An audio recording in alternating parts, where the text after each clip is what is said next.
Bom, se hoje você chegou até aqui carregando uma situação que parece não ter mais saída, permaneça comigo por alguns minutos, esteja aqui presente.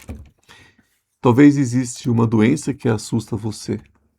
Talvez alguém que você ame que está enfrentando algo difícil hoje. Talvez exista uma dívida, uma separação, uma resposta que não chega nunca. Aquela porta que se fechou, né? Simplesmente fechou. Um cansaço que não passa, né? Porque parece que quando já tentamos tudo, né? Esse cansaço chega. E já tentamos tudo que nós sabíamos tentar. Hoje eu não vou prometer que alguma força invisível vai resolver a sua vida, né? Não passe de mágica. Também não vou dizer que basta crer para que tudo aconteça. Porque a vida é muito mais séria do que isso. Mas existe uma coisa, né, que ninguém deveria perder quando atravessa o impossível. A capacidade de admitir que ainda não conhece todas as possibilidades. Há quase 200 anos, uma jovem religiosa francesa afirmou ter vivido uma experiência extraordinária com Maria. E dessa experiência nasceu uma das imagens mais conhecidas do mundo. E uma pequena medalha que atravessaria continentes, guerras, doenças, perdas e gerações inteiras. Hoje nós vamos conhecer essa história, mas principalmente vamos procurar compreender em profundidade por que milhões de pessoas, diante daquilo que não conseguiam controlar, olharam para a mesma imagem e encontraram forças para continuar. Então, hoje nós recebemos Nossa Senhora das Graças. E talvez graça seja justamente aquilo que ainda pode acontecer. Quando a nossa razão olha para uma situação e diz: eu não consigo enxergar o caminho daqui para frente. Eu não consigo ver além do túnel. E é nesse momento que nós chegamos. Então, antes que a gente continue, eu quero agradecer a presença de todos vocês. Bem-vindos. Que bom que vocês estão aqui.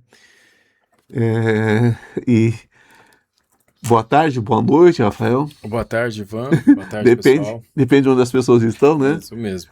Boa tarde a cada um de vocês. Que bom que vocês estão aqui. Está aqui pela primeira vez? Se inscreva. Fique com a gente, né? E hoje nós vamos falar sobre a história de Nossa Senhora das Graças. Lembrando que dia 12 de setembro agora, 12 de setembro de 2026, né? Vamos dar a data porque isso aqui fica, né, por muito tempo na internet. Sabe lá Deus até quando. Então, de repente, vocês estão vendo isso depois de 20, 30 anos, né, Rafael? Mas é o dia 12 de setembro de 2026. Nós estaremos com a nossa egrégora toda reunida aqui, né? Dos Filhos de Maria, da canonização de Maria. Estaremos com esse evento, né, que é o encontro com Maria e os Anjos, que é um encontro maravilhoso, onde coisas acontecem, né, gente? Quem já participou sabe disso. E agora, com essa certeza, né, desse compromisso feito aqui, durante uma das lives, de Aélios, que é um médico de cura, um médico de cura da alma, né? Porque quando nós curamos a nossa alma, todo o resto se alinha, né? Então aqui ninguém está dizendo para você não ir no médico, ninguém está dizendo para você parar de tomar remédio, nós estamos dizendo que, né, que a Hélios vem como um complemento, vem como um auxílio espiritual para todo aquele que está em sofrimento. Então que bom que vocês estão aqui. Se quiserem alguma informação, na página, né, vai ter ali um acesso, um link, alguma coisa, tem telefone. É só nos perguntar como. Não é, Rafael? É isso aí. É só nos perguntar como, tá? E sem mais delongas, né, nós vamos ao que interessa para nós hoje, que é a história de Nossa Senhora das Graças. Então, para compreender a história de Nossa Senhora das Graças, né, nós precisamos voltar à França do século XIX, né? Nós estamos em 1830. Então, Paris era uma cidade marcada por profundas transformações políticas e sociais também. E a França ainda carregava as consequências de décadas turbulentas, né, iniciadas com a Revolução Francesa. Então, gente, é nesse cenário, muita dor, muito sofrimento, muita necessidade, que nós encontramos uma jovem chamada Catarina de Labouré. Né? Catarina, ela havia nascido em 1806, em uma pequena comunidade de Borgonha, né? Ou da Borgonha, como costumam dizer, e uma família numerosa. Perdeu a mãe ainda criança, e a tradição conta que, depois da morte da mãe, Catarina teria abraçado uma imagem de Maria e passado a reconhecê-la de maneira especialmente maternal. Então, mais tarde, já adulta, Catarina ingressaria nas Filhas da Caridade de São Vicente de Paulo. E é importante compreender, gente, que estamos encontrando aqui, né? O que nós estamos encontrando aqui, não estamos falando de uma mulher poderosa, mais uma vez, né? Conhecida ou pertencente às elites religiosas. Catarina era uma jovem noviça, né? Sua vida acontecia longe dos grandes centros, dos grandes templos das decisões, né? Ela não possuía prestígio, influência ou qualquer razão aparente para imaginar que seu nome ia continuar na história. Então, em Paris, Catarina foi para a casa das Filhas de Caridade, situado na Rue du Bec. E o endereço se tornaria, né, no futuro, um dos lugares de peregrinação mariana mais conhecidos do mundo. Então, segundo o relato, né, preservado pela tradição católica mesmo, na noite de 18 para 19 de julho de 1830, Catarina teria sido despertada e conduzida até a capela, onde afirmou ter encontrado Maria. Então, Catarina relataria uma experiência profundamente íntima. Maria teria conversado com ela e advertido sobre tempos difíceis que viriam, né? Mas alguns meses depois, né, que acontece a experiência que é diretamente relacionada à imagem que hoje nós conhecemos como Nossa Senhora das Graças. Em 27 de novembro de 1830, né, Catarina estava novamente na capela. Então, durante a oração, afirmou ter visto Maria. Né? Então, a descrição dessa visão se tornaria famosa. Maria aparecia de pé sobre um globo, com os pés sobre uma serpente. E as suas mãos, né, em suas mãos haveriam anéis dos quais raios luminosos saíam. Então, Catarina compreenderia aqueles raios como símbolos das graças derramadas sobre aqueles que as pedissem. Então, ao redor da imagem teria surgido uma inscrição que posteriormente, né, seria reproduzido na medalha. Ó Maria concebida sem pecado, rogai por nós que recorremos a vós. Né? Então, Catarina afirmou ainda ter recebido orientação para que fosse cunhada uma medalha seguindo aquela representação. A visão teria mostrado também o reverso, né? A letra M associado, né, a uma cruz. Então, e abaixo dela 2 corações, que posteriormente, né, foram identificados na tradição cristã como Jesus e Maria. Né? E ao redor do conjunto, 12 estrelas.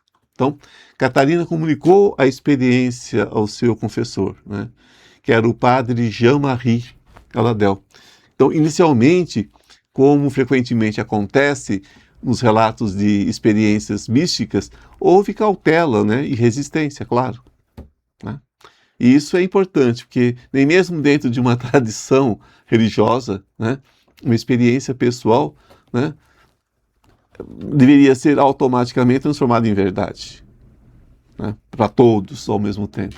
Catarina precisou esperar. E o relato foi examinado e somente posteriormente houve uma autorização. Em 1832 começaram a ser produzidas as primeiras medalhas. E então, né, aconteceu algo que Catarina jamais poderia ter sequer imaginado. A medalha começou a circular rapidamente. Então, milhares, né, foram distribuídas e depois milhões de pessoas passaram a relatar, enfim, conversões, né, proteções, acontecimentos considerados extraordinários e curas atribuídas à intercessão de Maria Santíssima. Então foi nesse contexto que aquela pequena peça de metal ganhou, né, um nome que permanece até os nossos dias, que é a medalha milagrosa. Então a devoção espalhou-se, né, por toda a França, atravessou fronteiras, né, como era de se esperar, e Catarina, entretanto, permaneceu praticamente desconhecida. É o que ela, evidentemente, é o que ela queria, né? Então, durante décadas, poucas pessoas sabiam que ela era religiosa por trás daqueles relatos.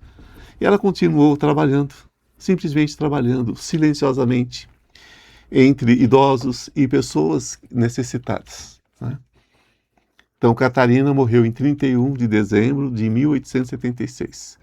E décadas depois seria canonizada pela Igreja Católica. Em 1947, ela foi canonizada pelo Papa Pio XII. Mas existe algo ainda, né, que me interessa profundamente e que vai além da necessidade de determinar se cada pessoa deve interpretar a experiência de Catarina, né, literalmente. Uma jovem desconhecida vive uma experiência interior. Aquilo que viu transformou-se em símbolo. O símbolo atravessa milhões de vidas. E cada pessoa que toca aquela medalha coloca nela uma história. Então, diferente para ninguém, né? Ou para alguém é a lembrança da avó, né? Para outro, não a conheceu, não tem lembrança, né? Foi colocado no pescoço quando nasceu, a avó colocou, ou a tia colocou porque a avó era a proprietária daquela medalha, alguém a carregou durante uma doença, outra segurou durante uma madrugada no hospital, alguém a levou para uma viagem, outra a encontrou numa gaveta depois da morte da mãe, então, enfim. Percebe que o objeto permanece igual, mas as histórias humanas depositadas sobre ela são infinitas. É assim que símbolos se tornam poderosos, não necessariamente porque o metal possua alguma propriedade sobrenatural, mas porque aquele pequeno objeto passa a carregar memória. E o que é memória, senão intenção, esperança e vínculo? Entretanto, existe um detalhe da visão relatado por Catarina que merece uma atençãozinha especial. Ela descreve raios saindo das mãos de Maria. E relata também ter percebido alguns anéis dos quais não saía luz. E ao perguntar o significado, teria compreendido que representam graças que não eram pedidas, né? Independentemente de crença. Essa imagem é belíssima, porque existe, né, aquela questão escondida. Sabe qual? Quantas possibilidades deixamos de alcançar porque desistimos antes de pedir, ou de agradecer também, né, uma ajuda. Pedir não significa permanecer parado, pedir ajuda a Deus a não excluir, procurar um médico. Nós precisamos, como sempre digo aqui, pedir proteção não exclui prudência, pedir uma oportunidade não exclui trabalhar, pedir cura não significa abandonar tratamento. A oração não deveria ser utilizada para substituir nossa responsabilidade. Será que ela não existe justamente para nos ajudar a suportar aquilo que precisamos fazer, enquanto não sabemos qual será o resultado? Há pessoas que transformam a ideia de milagre numa espécie de quebra das leis da natureza. Eu prefiro olhar de outra maneira. Existem acontecimentos para os quais ainda não possuímos explicação suficiente. Existem recuperações inesperadas, existem encontros improváveis, existem coincidências que modificam destinos. Será? Existem decisões tomadas no último instante? Sim. Existem portas que se abrem quando todas pareciam ter fechado, acabado tudo? Existe. E existem também situações em que aquilo que pedimos simplesmente não acontece. E é justamente aí que uma espiritualidade honesta, né, precisa permanecer. Porque seria muito fácil falar sobre Nossa Senhora das Graças, contando apenas histórias de pedidos atendidos. Mas o que fazemos com as pessoas que rezam e perderam alguém mesmo assim? O que fazemos com quem pediu cura e não foi curado? O que fazemos com quem implorou por uma oportunidade que não chegou nunca. Dizer que faltou fé seria bastante cruel. Dizer que Deus decidiu assim pode não responder à dor de ninguém, né? Dizer que tudo acontece por uma razão também pode transformar sofrimento humano em uma frase pronta. Talvez existam momentos em que precisamos ter humildade para simplesmente dizer, eu não sei. Né? Como eu tenho falado sobre isso com vocês? Dentro da nossa espiritualidade livre, também precisa saber pronunciar essas palavras. Eu não sei. Não sabemos porque algumas histórias mudam inesperadamente e outras não. Não sabemos porque algumas pessoas atravessam situações quase impossíveis e outras partem. Não sabemos tudo sobre a vida, né? Ainda mais sobre a divindade, sobre Deus. E admitir isso não diminui Deus, apenas diminui nossa pretensão de explicá-lo. Exatamente por isso que a imagem de Nossa Senhora das Graças continua tão poderosa. Mas, enfim, Maria aparece com as mãos abertas. Não existe espada, não existe ameaça, não existe cobrança. As mãos estão abertas. E dela sai luz. É a imagem da disponibilidade. Talvez a graça não seja uma recompensa concedida a quem rezou corretamente. Né? Você crê nisso? Talvez graça seja aquilo que pode chegar sem que tenhamos conseguido produzir sozinhos. Uma ajuda, uma pessoa, uma ideia, uma força que aparece quando a gente achava que já não tinha mais, né? Mas nenhuma força. Uma solução que não havíamos considerado. Uma aceitação que finalmente nasce quando a realidade não pode ser modificada. Né? Então, a gente precisa entender que há graças que mudam circunstâncias e talvez existam graças que mudam a pessoa que precisa atravessar a circunstância. Entende a diferença? Não são a mesma coisa. Às vezes pedimos, retira isso de mim, e aquilo não é retirado, mas alguma coisa dentro de nós cresce o suficiente para atravessar aquilo, para resolver aquilo. Não estou dizendo que Deus enviou o sofrimento para nos ensinar. Vocês sabem o que eu penso sobre isso. Eu não preciso imaginar um Deus produzindo tragédias para fabricar pessoas melhores. Não consigo imaginar isso. Estou dizendo apenas que uma vez diante daquilo que aconteceu, ainda podemos descobrir recursos que não sabíamos que tínhamos. E talvez seja exatamente aqui que Nossa Senhora das Graças encontra cada um de nós, hoje, nesse instante. Não para prometer que o impossível acontecerá, mas para impedir, né, que transformemos aquilo que hoje parece impossível numa sentença definitiva, né, sobre o nosso amanhã. É tão maravilhoso poder falar sobre isso com vocês e, ao mesmo tempo, quando a gente lida com os santos, lida com essa coisa toda, a gente traz muito peso do catolicismo fechado, né? Não do catolicismo livre, um cristianismo livre, é mais fechado dentro de uma instituição. Nós sabemos que muita coisa mudou. Essa história de pecado, a gente sabe que pecado é uma palavra dada ao erro que todos nós cometemos. Pecar é errar. Não existe acerto sem o erro. Né? Então a gente não faz julgamento. Quando fala do fato dela ter concebido sem o pecado, o que é o pecado, gente? Cometido sem o erro? Claro, ela não errou.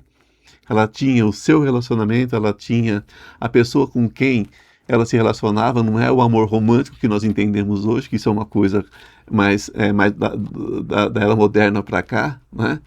Hoje também já nem sei mais o que existe hoje, é uma outra coisa, mas enfim. Nunca foi sobre o que se chama de pecado da carne, não é sobre isso, né, que se fala dessa concepção. O que se fala dessa concepção foi a entrega total, né, que ela teve ao Espírito de Deus, né, aquela mensagem de Deus através do anjo da Anunciação. Então a gente precisa ampliar um pouquinho a mente, né, para a gente não ficar tão preso. Né? Vocês sabem que eu não creio em pecado. Não no pecado como eles colocam. Eu não creio num Deus que castiga. Eu não creio. Eu creio nas graças de Nossa Senhora? Sim. E creio que ela é capaz do impossível? Sim. Sim. E já vi situações, né? Só que a gente tem que entender que às vezes o milagre é não acontecer o milagre que nós queremos, é acontecer o contrário, para que a gente acorde, não através do sofrimento, mas através da consciência. Às vezes o que a gente chama de milagre, na verdade, é simplesmente nos tirar a experiência do aprendizado. Então, quando a gente entende o aprendizado, o milagre está pronto, porque não precisa seguir, né? Porque se eu creio que tudo aquilo que eu construí é realidade, se eu construo diferente em torno dessa realidade, o que virá depois é de fato, né, o milagre da transformação. Eu escolho como viver, eu escolho quando parar de sofrer. Essa é, acho que, a grande mensagem que fica hoje, né, quando falamos dessa denominação, desse título dado à nossa Mãe querida, à nossa Mãe Santíssima, e que essa Mãe Santíssima, essa Mãe maravilhosa, nos cubra hoje e sempre. Gratidão, Mãe, por estarmos aqui. E agora eu peço para vocês, respirem profundamente, que vocês voltem para dentro de vocês.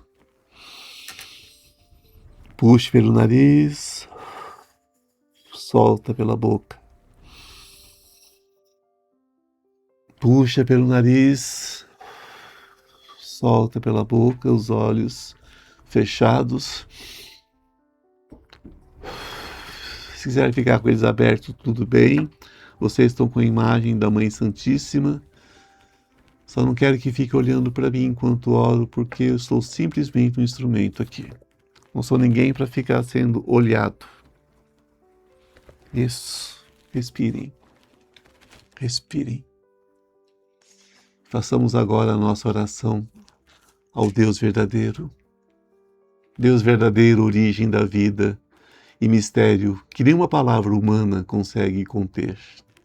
Estamos aqui, diante de Ti, sem exigir provas e sem apresentar condições. Não sabemos explicar completamente quem és. Não conhecemos todos os caminhos pelos quais a existência se organiza. Não sabemos o que nos espera. Não sabemos por que algumas coisas acontecem e outras não. Mas reconhecemos a vida. E por que estamos vivos? Podemos estar diante de Ti. Hoje trazemos aquilo que pesa. Cada pessoa que acompanha essa oração conhece a própria história. Há pedidos que podem ser pronunciados, há outros que dói demais para receber palavras. Há pessoas pedindo pelo próprio corpo. Outras estão aqui por alguém que amam. A quem precisa de trabalho, a quem esteja enfrentando uma dívida. Há famílias atravessando conflitos. Há pessoas que receberam um diagnóstico e ainda estão tentando, né, compreender o que fazer com isso. Há quem esteja esperando um telefonema, uma ligação, um resultado, uma resposta. Há quem simplesmente esteja cansado. Deus verdadeiro, não pedimos que a oração substitua aquilo que precisamos realizar. Se precisamos de medicina, que tenhamos acesso à medicina e sabedoria para procurá-la. Se precisamos de ajuda profissional, que saibamos reconhecê-la. Se precisamos pedir perdão, dá-nos coragem. Se precisamos partir, dá-nos firmeza. Se precisamos permanecer, dá-nos serenidade. Se precisamos recomeçar, mostra-nos aquilo que ainda não conseguimos enxergar. Mas em situações, Deus, em que fizemos tudo o que sabíamos fazer. E são essas que colocamos agora diante de Ti. Aquilo que não conseguimos controlar. Aquilo que ultrapassa nossas mãos. Aquilo que diante da qual nossa inteligência encontrou um limite, uma parede, uma barreira, que possamos entregar sem abandonar nossa responsabilidade, que possamos confiar sem fechar os olhos para a realidade, que possamos esperar sem transformar a espera em ilusão. E se houver caminhos que ainda não enxergamos, nos ajude a percebê-los. Se houver pessoas capazes de nos auxiliar, aproxima os encontros. Se houver decisões que estamos adiando por medo, fortaleça-nos para tomá-las. Se houver algo que precisamos aceitar, não porque seja justo ou desejável, mas porque não pode mais ser modificado, ajude-nos a encontrar paz, sem transformar a aceitação em derrota. Hoje lembramos Maria sob o nome de Nossa Senhora das Graças. Não colocamos Maria no teu lugar, Pai. Não fazemos dela uma divindade acima de ti. Reconhecemos nela a imagem maternal que milhões de seres humanos escolheram para representar acolhimento, cuidado e esperança. Que essa presença maternal nos acompanhe. Que a imagem das mãos abertas nos lembre também de abrir as nossas, porque muitas vezes pedimos graça sem perceber que podemos ser a graça que alguém pediu. Talvez alguém precise do nosso telefonema hoje. Talvez alguém precise do nosso perdão. Talvez alguém precise de alimento. Talvez alguém precise simplesmente ser ouvido. Que não peçamos apenas para receber. Ensina-nos também a oferecer. E agora, Deus verdadeiro, cada pessoa coloca diante de ti aquilo que parece impossível. Coloquem agora. Não precisamos dizer em voz alta. Tu conheces aquilo que existe antes das palavras. Que aconteça o melhor dentro das possibilidades da vida. E se aquilo que desejamos não puder acontecer da maneira que imaginamos, não nos abandone dentro daquilo que precisaremos atravessar. Que tenhamos lucidez, que tenhamos ajuda, que tenhamos coragem, que tenhamos amor e que nunca percamos completamente a capacidade de crer que amanhã ainda pode conter alguma coisa que hoje não conseguimos enxergar. Que assim seja, porque assim é e será por toda a eternidade. Amém.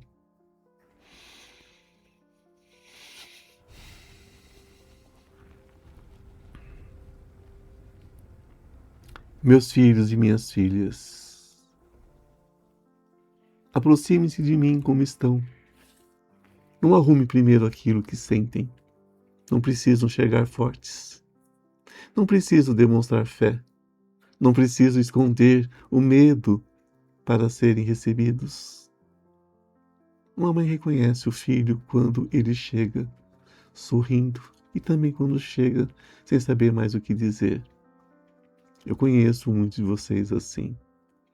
Vocês continuam realizando aquilo que precisa ser realizado. Respondem as mensagens, trabalham, cuidam da casa, conversam com pessoas, algumas vezes sorriem,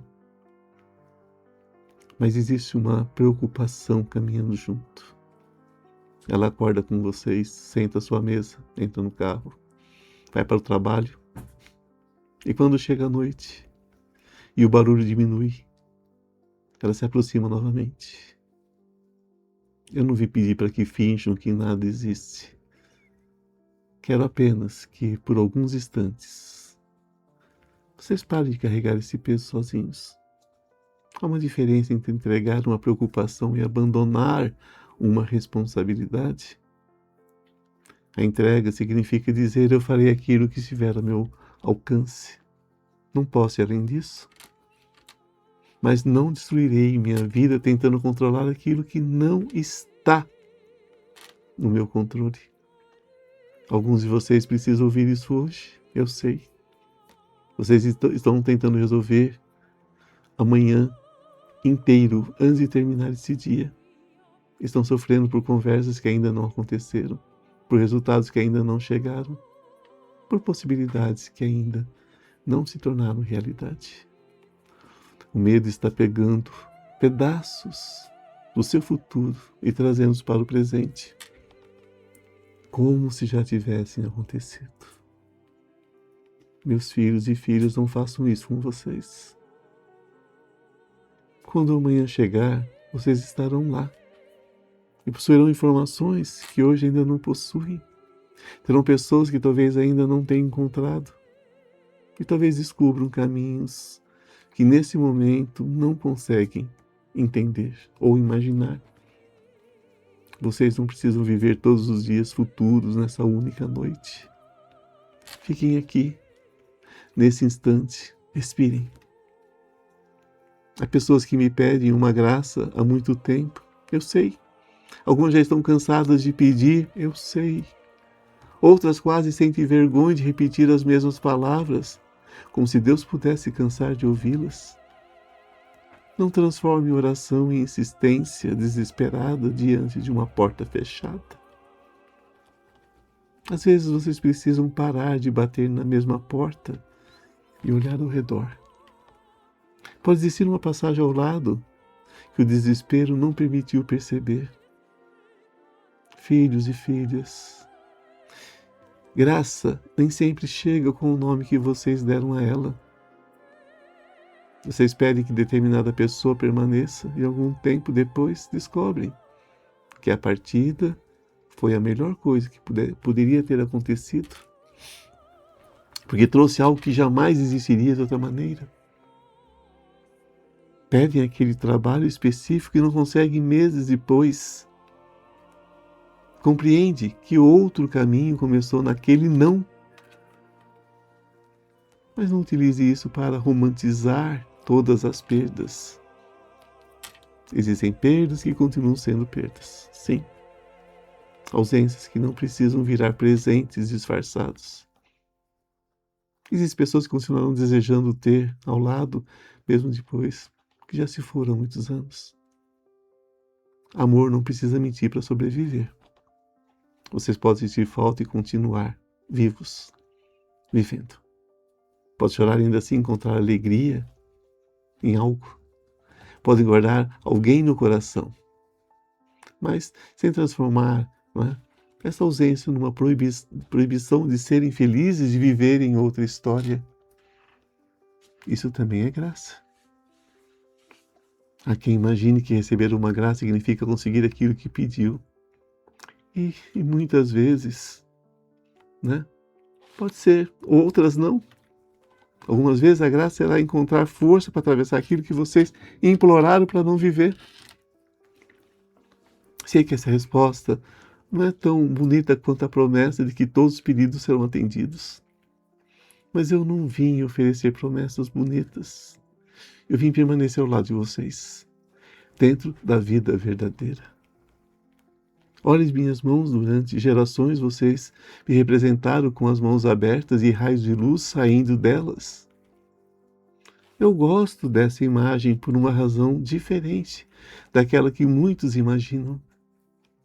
Uma mão aberta não segura, uma mão aberta não aprisiona. Uma mão aberta pode oferecer e também pode receber. Abram as mãos. Há coisas que vocês estão segurando há tanto tempo, tempo demais.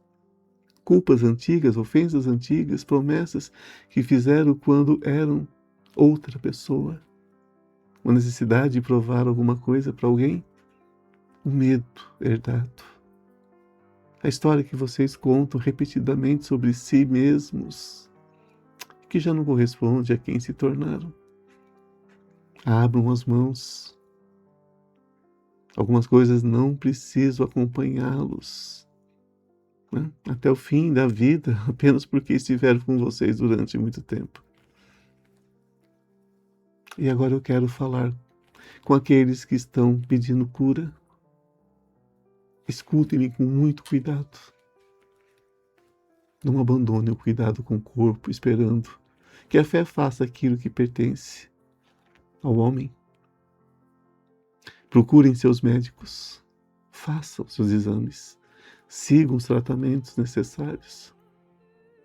Peçam outra opinião, mas cuidem-se. A inteligência humana também faz parte dos recursos que a vida colocou diante de vocês. Vocês não precisam escolher entre o médico e a cura espiritual, a ciência, a oração. Uma pode cuidar daquilo que conhece, e a outra pode ajudar vocês a atravessar aquilo que ainda não conseguem controlar. E quando rezarem por alguém doente, não façam dessa pessoa responsável pelo resultado. Não diga que alguém não melhorou porque não acreditou suficientemente. Não firam as pessoas. A fé não é uma moeda para comprar cura. Amor não funciona dessa maneira. Estejam presentes, segurem uma mão, leve alguém a uma consulta, prepare uma comida, escutem um medo. Às vezes vocês querem produzir um milagre tão grande que deixe de perceber o que acontece à sua volta. Humanos que poderiam realizar naquele mesmo dia aquele milagre. Eu também quero falar com quem perdeu a esperança. Não vou pedir que você a encontre inteira agora. Talvez seja demais. Procure apenas uma pequena razão para chegar até amanhã. E depois procure outra. Não é necessário vocês saberem de tudo o que vai acontecer na vida de vocês. Não é necessário. Apenas viva. Se estiver cansado, descanse.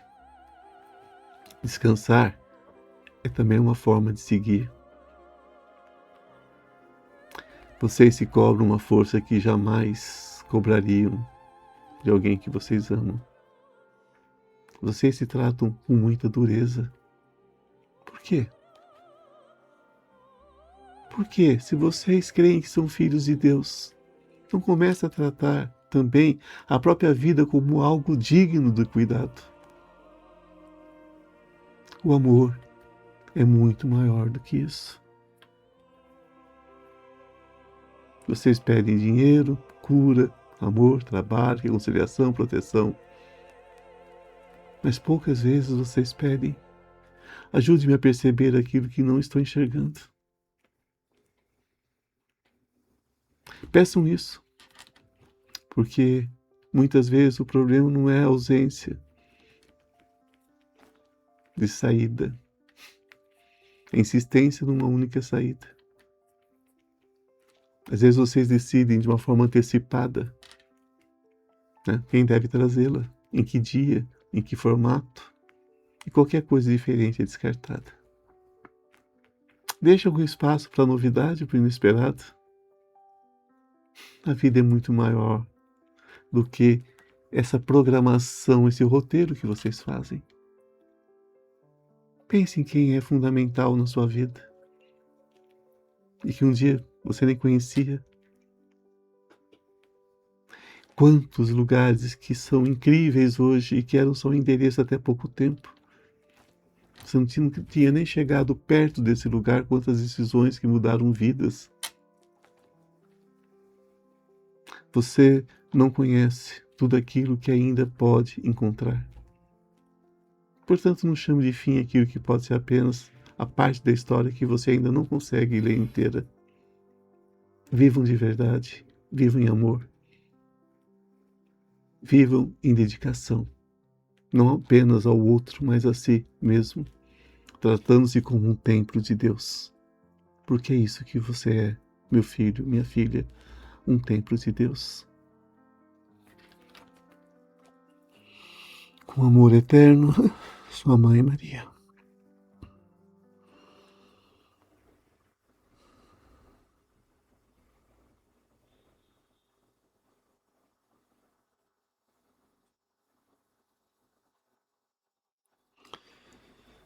Gratidão, gratidão, gratidão, Mãe Santíssima.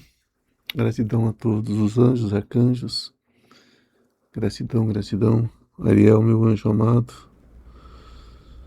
Gratidão, evidentemente, a Jesus, a Deus Pai Todo-Poderoso. Gratidão a cada um de vocês. Espero que vocês possam pensar sobre o que foi falado aqui hoje, que isso ressoe no coração de vocês. Mais uma vez lembrando que nós estamos juntos dia 12, no nosso encontro com Maria Santíssima e os anjos, nosso encontro espiritual da nossa egrégora, que acontece aqui em São Paulo, mas você que está à distância também pode participar, nos pergunte como. E se você ainda não está nos Filhos de Maria, vem estar conosco. Se você não está inscrito ainda nesse canal, se inscrevam. Aqui nós não somos católicos, evangélicos, nós não temos religião, nós temos espiritualidade. E é uma espiritualidade livre, sem rótulo, e todos são bem-vindos, independente de raça, credo, cor, religião, isso nada pra gente interessa, tá? Interessa o amor que você traz e como você compartilha. Trate você, Nossa Senhora, como você desejar. Força divina, divina mãe, não importa, né? Seres nesse nível de evolução como Nossa Senhora, tá pouco se importando, né? Como você a trata, desde que seja com respeito, porque respeito todos nós pedimos por todos nós, não é isso? Então, é só isso, é só respeito, amor, e sejam bem-vindos, bem-vindas. Gratidão, Rafael. Gratidão, Ivan. Gratidão também aos meninos do templo, tanto de Goiânia quanto de São Paulo. Gratidão a cada um de vocês. Um beijo no coração. Amém. E até o nosso próximo encontro.